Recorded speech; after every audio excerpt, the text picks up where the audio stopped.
নগাঁও জিলাৰ কঠিয়াতলী কছাৰী গাঁৱৰ এজন লোকে ব্যক্তিগত প্ৰচেষ্টাৰে নিজ বাসগৃহত এটি সংগ্ৰহালয় স্থাপন কৰাৰ লগতে কাঠ আৰু বাঁহৰ বিভিন্ন ধৰণৰ সামগ্ৰী সাজি ৰাইজৰ ব্যাপক সমাদৰ লাভ কৰিবলৈ সক্ষম হৈছে। ভূপেন চন্দ্ৰ বৰদলৈ নামৰ অৱসৰপ্ৰাপ্ত শিক্ষকজনে বাঁহ আৰু কাঠেৰে বিভিন্ন ধৰণৰ মূৰ্তিৰ লগতে অসমৰ পৌৰাণিক কালৰ বিভিন্ন আচবাবৰ লগতে বিভিন্ন বাদ্যযন্ত্ৰ সাজি উলিওৱাৰ লগতে কিছু সংগ্ৰহ কৰি নিজ বাসগৃহৰ সংগ্ৰহালয়ত ৰাখি ৰাইজৰ প্ৰদৰ্শনৰ ব্যৱস্থা কৰিছে। পৌৰাণিক সময়ৰ গ্ৰামোফোন, কেমেৰা, টুকুৰা চৰাই বাঁহ, টেপ ৰেকৰ্ড আৰু বিভিন্ন ধৰণৰ সামগ্ৰী সংৰক্ষণ কৰি অঞ্চলবাসী ৰাইজৰ দৃষ্টি আকৰ্ষণ কৰিছে।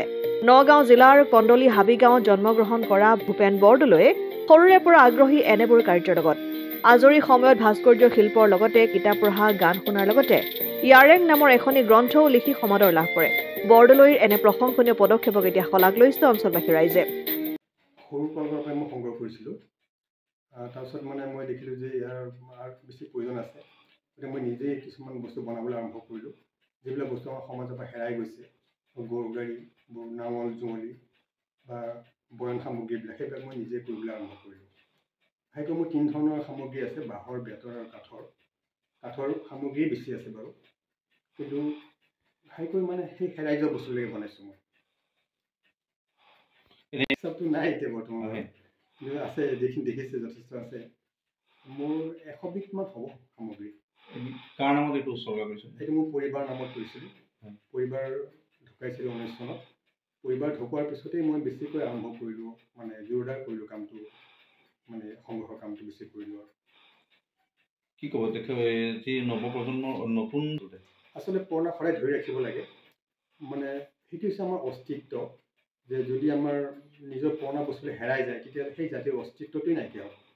গতিকে জাতিৰ অস্তিত্ব ৰক্ষা কৰিবলৈ কাৰণে আচলতে পুৰণা বস্তু সংৰক্ষিত হ'ব লাগে, আৰু ইয়াৰ প্ৰচাৰ হ'ব লাগে, প্ৰসাৰ হ'ব লাগে। মই এতিয়া বয়স অনুযায়ী শৰীৰটো অলপ কিবা হৈ আহিছে।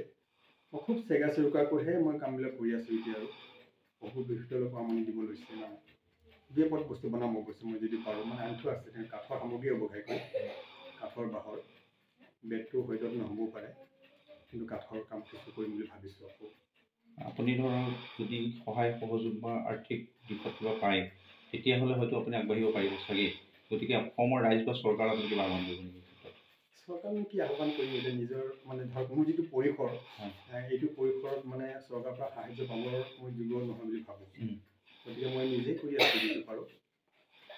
আশা নকৰোঁ তেনেকৈ চৰকাৰ। মাত্ৰ প্ৰব্লেম হৈছে মোৰ ৰুমটো অলপ সৰু হ'ল। মোৰ বৰ ঠাহ খাই আছে বস্তুখিনি। আহল বহল এটা ৰুম কৰিব পাৰিলে ভাল আছিলে। পাৰিলে সেইটো কৰিম। কচুৱাৰ পৰা গুলজাৰ হুছেইনৰ ৰিপৰ্ট, অসম আদিত্য। NKS হুণ্ডাইলৈ স্বাগতম। নৰ্থ ইষ্টৰ প্ৰথম GDSI 2.0 ফিচাৰ্ছ ডিলাৰ হৈছে NKS হুণ্ডাই। অত্যাধুনিক সা সুবিধাৰে তৈয়াৰী মষ্ট আপডেটেড হুণ্ডাই ডিলাৰ এতিয়া ডিব্ৰুগড়ত। আমাৰ NKS হুণ্ডাই ডিলাৰত open sales consulted room, customer ৰুমৰ লগতে পুৰণি গাড়ীৰ এক্সচেঞ্জ ফেচিলিটিও ৰখা হৈছে। ইয়াত চেলছৰ লগতে ছাৰ্ভিচ ছেক্টৰৰ সুন্দৰ সুবিধা আছে। প্ৰয়োজনীয় সকলো এডভান্স টুলছ, হুইল বেলেন্সিং, এলাইনমেণ্টৰ অত্যাধুনিক machine, post hydraulic lift, fully train men পাৱাৰৰ লগতে nitrogen gas filling facility, fully automatic car washer ফেচিলিটিও আছে। লগতে NKS হুণ্ডাই ডিলাৰে কাষ্টমাৰসকলৰ সুবিধাৰ্থে মোবাইল ছাৰ্ভিচ ভেনৰো ব্যৱস্থা ৰাখিছে, য'ত হাইড্ৰলিক লিফ্ট, ৱাশ্বিং facility, wheel balancing, tyre pressure check কৰাৰ লগতে বহুখিনি সুবিধাই উপলব্ধ আছে। NKS হুণ্ডাইলৈ আহক আৰু সুবিধাসমূহ গ্ৰহণ কৰক।